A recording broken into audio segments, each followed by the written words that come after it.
नमस्कार दोस्तों, मेरा नाम Abhay Kumar. Welcome to my channel all about SSC CPSI. तो हम लोग डिस्कस करेंगे कैसे अब जैसे हमें पता है कि अभी 3 मंथ है हमारे पास एसएससी सीपीएसआई के लिए, तो कैसे प्रिपरेशन करें अपनी, कैसे पढ़ाई करें और कैसे पूरा सिलेबस कवर करें, रिवीजन करें उसका। तो सारा 1 बाय 1 डिस्कशन करेंगे और हमारा मेन बेसिस रहेगा कि प्रिपरेशन हम मॉक बेसिस पे करें प्रीवियस ईयर के और रिवीजन पे, जितना हमने सिलेबस अभी तक कवर कर लिया है उस हिसाब से। क्योंकि सिलेबस ख़त्म होने के बाद फिर प्रॉब्लम यही होती है कि कैसे अब क्या करें, प्रिपरेशन कैसे करें, क्या कैसे मॉक दें। तो वो सब हम डिस्कस करेंगे। आप लोग मेरे बारे में जैसे जानते हैं, मेरा फर्स्ट अटैम्प्ट 2022 में सीपीएसआई दिया था और मेरे 283 मार्क्स बन रहे हैं टोटल ओबीसी कैटेगरी से। तो मुझे कोई ना कोई पोस्ट इस बार मिल जाएगी, लेकिन मैं भी इस बार टारगेट करूंगा दिल्ली एसआई के लिए। तो चलिए डिस्कस करते हैं कैसे। तो सबसे पहले आता है कि हम जब स्टार्ट करते हैं अपना पूरा दिन सुबह, तो सबसे पहले हमको कैलकुलेशन प्रैक्टिस करनी है। 20 मिनट कम से कम कैलकुलेशन प्रैक्टिस करनी है। और कैलकुलेशन में हमको क्या क्या करना है, सबसे पहले table, square, cube, Pythagoras triplet, percentage value, LCM HCF, इनके तरीके निकालने के आसान से। और टेबल हमको एकदम फुटकर याद होनी चाहिए। जैसे मैंने तो हिंदी में याद कर रखा है, जिसको इंग्लिश में याद करना है इंग्लिश में करे, जो जैसे कंफर्टेबल फील करे। और स्क्वायर, क्यूब, ये तो याद होना चाहिए। और कुछ जो प्राइम नंबर होते हैं उनके मल्टीपल याद होना चाहिए, जैसे 31, 61, 47, ये सब के मल्टीपल याद होने चाहिए, क्योंकि इनसे कैलकुलेशन फंसती है। तो ये इनकी नंबर के बारे में हमें पता होना चाहिए, इन सब नंबरों के बारे में। तो कैलकुलेशन प्रैक्टिस ऐसे करनी है।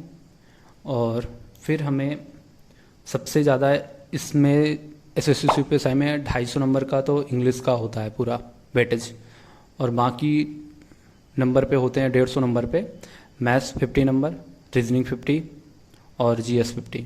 जीएस में हमें उतना फोकस नहीं करना, क्योंकि जीएस चाहे जितना पढ़े हैं फिर भी मार्क्स उसमें कम ही आते हैं और सिलेबस भी उसका बहुत ज़्यादा होता है। और जो याद करने के जिनके जो अच्छे से याद कर सकते हैं या जीएस जिनका भी अच्छा है पहले से, वो फोकस कर सकते हैं। नहीं तो अगर हम चाहे तो इसमें कोई ना कोई पोस्ट हम जीएस को अगर स्किप भी कर दें, थोड़े मार्क्स थोड़ा बहुत ही पढ़ लें, तो भी अच्छा स्कोर कर सकते हैं। तो हमें इंग्लिश में सबसे पहले डेली आज से ही टारगेट बनाना है। 1 घंटे तो हमको ब्लैक बुक या कोई भी वोकैब की जो आप बुक हो आपके पास, उससे पढ़ना है, जो भी प्रीवियस ईयर पे 5 सालों के बेसिस पे हो। तो मैंने तो ब्लैक बुक ही है, उसी से मैं पढ़ता हूँ और वो कंप्लीट बुक है। उसके अलावा मुझे और किसी बुक की नीड नहीं होती है। तो जैसे ज़्यादा टारगेट हमें नहीं लेना, मैं दिन में कम से कम 6 से 7 घंटे ही पढ़ने हैं, बस उससे ज़्यादा नहीं पढ़ना है। आप उतना भी पढ़ेंगे डेली, लेकिन पढ़ना है, कंसिस्टेंसी बना के रखनी है, हो जाएगा सिलेक्शन आराम से। लेकिन हाँ, इंग्लिश में डेली 10 है 1 words, phrases, idioms, antonyms, synonyms, ये सब करना है कंप्लीट। फिर उसके बाद हमें आज से ही अल्टरनेटिव डे में मॉक देना है। 1 दिन मॉक देना है 2 घंटे का, फिर 2 घंटे नेक्स्ट डे उसका बाकायदे से अच्छे से एनालिसिस करना है और हमारे अपने जो भी वीक पॉइंट्स हैं उनको नोट करना है। फिर उन पे ज़्यादा फोकस करना है। जो भी अगर हमें मैथ्स में कोई टॉपिक कमज़ोर आया, हमें लगा कि इसमें कैलकुलेशन में या फिर कॉन्सेप्ट हमारे फार्मूले जो भी है उन पे फोकस करना है। इंग्लिश में जिस पोर्शन में है प्रॉब्लम हो उस पर फोकस करिए। और मॉक हमें सीजीएल के भी देने हैं, सीपीयू के तो जितने टीयर 1 टीयर 2 अभी से देने स्टार्ट कर देने हैं, क्योंकि इंग्लिश का वेटेज है तो अभी से ही उसमें फोकस रखना है। इंग्लिश लैंग्वेज है, वो हमको सोचे कि 1 महीने 2 महीने या 3 महीने खूब सारा पढ़ लेंगे आ जाएगी, नहीं, अभी से आप फोकस करेंगे तभी आ पाएगा। तो इंग्लिश पे हमें सबसे ज़्यादा फोकस इंग्लिश पे ही रखना है। फिर हमको मैथ्स पे 40 क्वेश्चन डेली करने हैं प्रीवियस ईयर, और कुछ नहीं। प्रीवियस ईयर पे आपके पास जो भी पीडीएफ हो, कोई बुक हो, कहीं से भी प्रीवियस ईयर बेसिस पे जो भी क्वेश्चन है वो करने हैं। फिर जिन टॉपिक पे प्रॉब्लम हो उनके नोट्स रिवीजन करने हैं। ऐसे नहीं कि हम आज नोट्स सारे रिवीजन कर डालते हैं 1-2 दिन फिर प्रैक्टिस करेंगे, नहीं, हमको प्रैक्टिस करते जाना ही, जहाँ जिस टॉपिक में प्रॉब्लम आए उसके नोट्स रिवीजन करने हैं। और हमको 40 क्वेश्चन ऐसे कर सकते हैं कि एक दिन मिक्स क्वेश्चन लगाने हैं, 40 सारे टॉपिक से मिक्स। फिर हमको जिस टॉपिक में प्रॉब्लम हुई उसके 40 क्वेश्चन नेक्स्ट डे उस टॉपिक के 40 क्वेश्चन लगाने हैं। फिर मिक्स लगाने हैं, फिर जिस टॉपिक में प्रॉब्लम हो उसके नेक्स्ट डे 40 क्वेश्चन लगाने हैं। ऐसे करके करेंगे तो हमारे सारे टॉपिक रिवीजन होता रहेगा और कंप्लीट होते जाएंगे सारे टॉपिक। फिर हम इंग्लिश पढ़ेंगे। हमें इंग्लिश में, जैसा कि हम जानते हैं, इंग्लिश का वेटेज सबसे ज़्यादा है, तो इंग्लिश में फोकस सबसे ज़्यादा रहेगा। Reading comprehension, cloze test, PQRS, previous year के कोई भी सीजल के, Tier 1 के, Tier 2 के, कहीं से भी मॉक उठा लेने हैं। सबसे अच्छा है तो टेक्स्ट बुक पे आप जाइए, उस पर आप सेक्शनल मॉक रहते हैं प्रीवियस ईयर के, वो अटेम्प्ट करिए। और टेलीग्राम पे इंग्लिश माध्यम या इंग्लिश माध्यम का आप एप्लीकेशन डाउनलोड कर लीजिए, उससे भी कर सकते हैं। वो भी अच्छी प्रैक्टिस कराते हैं इंग्लिश के लिए, वो भी इनफ है। और ग्रामर के लिए अपने नोट्स रिवीजन करें। नोट्स रिवीजन करने के बाद आप कोई भी प्रैक्टिस बुक हो आपके पास उससे करिए, PDF हो या प्रीवियस ईयर आप टेक्स्ट बुक पे मॉक दे दीजिएगा। 25 क्वेश्चन का इतना तो करना ही करना है हमको। फिर आ जाना है जनरल अवेयरनेस। GS में हमें जो हमारे पास नोट्स हैं उनको रिवीजन करने हैं। एक सब्जेक्ट उठाना है, उसका 1 वीक तक, पूरे 1 वीक में ख़त्म करना है, नोट्स रिवीजन करना है और हो जाएगा। इतना भी नहीं रहता है, कोई एक सब्जेक्ट उठा के करेंगे तो हो जाएगा। उसको अच्छे से पढ़ना है, रिवीजन करना है।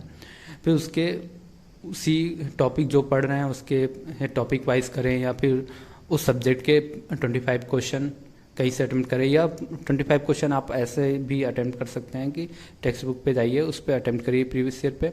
आप जो क्वेश्चन आप पढ़ें उनको अच्छे से एक बार पढ़ लें, अच्छे से ध्यान से देख लें उनको। तो कुछ क्वेश्चन ऐसे होते हैं जो बार बार रिपीट होते हैं तो याद होते रहते हैं। आप 25 क्वेश्चन ऐसे कर सकते हैं।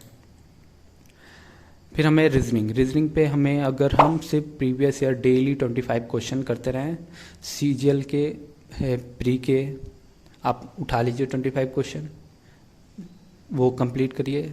SSC CPSI के जिसके भी SSC के किसी भी एग्ज़ाम के रीजनिंग के क्वेश्चन आप करते रहिए 25 डेली, बस उन्हीं में सोल्यूशन देखिए, उन्हीं से सीखिए। अगर किसी को सिलेबस किसी का नहीं कंप्लीट है तो उसके लिए मैं यही कहूँगा कि अगर उसका 60-70% अगर सिलेबस कंप्लीट है तो भी वो ये फॉलो करे।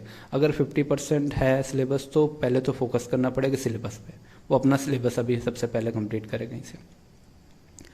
यही चीज़ें रहेंगी। आप अगर इतना करेंगे तो ये 6 से 7 घंटे में ये टारगेट कंप्लीट हो जाएगा, अगर पूरा 100% दे के करेंगे अपना तो। और बस उसके बाद फिर आप फ्री हैं। आपको अगर लग रहा है कि हम पढ़ सकते हैं तो उतना पढ़िए, जो टॉपिक जहाँ पे कमज़ोर हैं, लेकिन ये टारगेट डेली है कंप्लीट करना है। आप अगर 6 घंटे में कंप्लीट कर लेते हैं तो अच्छी बात है, 6 घंटे में करिए, फिर अपना आप जो करना है वो करिए। तो मेरा CPSI मेरा पहले अटेम्प्ट था 2022 का, और मेरे ठीक है नंबर ठीक है। मेरा तो सिलेबस नहीं पूरा कंप्लीट हुआ था जब मैंने Tier 1 दिया था, और मेरी GS भी वीक है, तो मेरे GS में 11 मार्क्स ही थे शायद Tier 1 में। फिर मेरे Tier 1 में 133 मार्क्स हैं नॉर्मलाइज स्कोर, और रॉ स्कोर 129 थे। तो मुझे देखिए शायद इस बार CRPF या ITBP कौन सी पोस्ट मिलती है। Thank you. आपको वीडियो अच्छी लगी हो तो लाइक करिए, शेयर करिए, सब्सक्राइब करिए चैनल।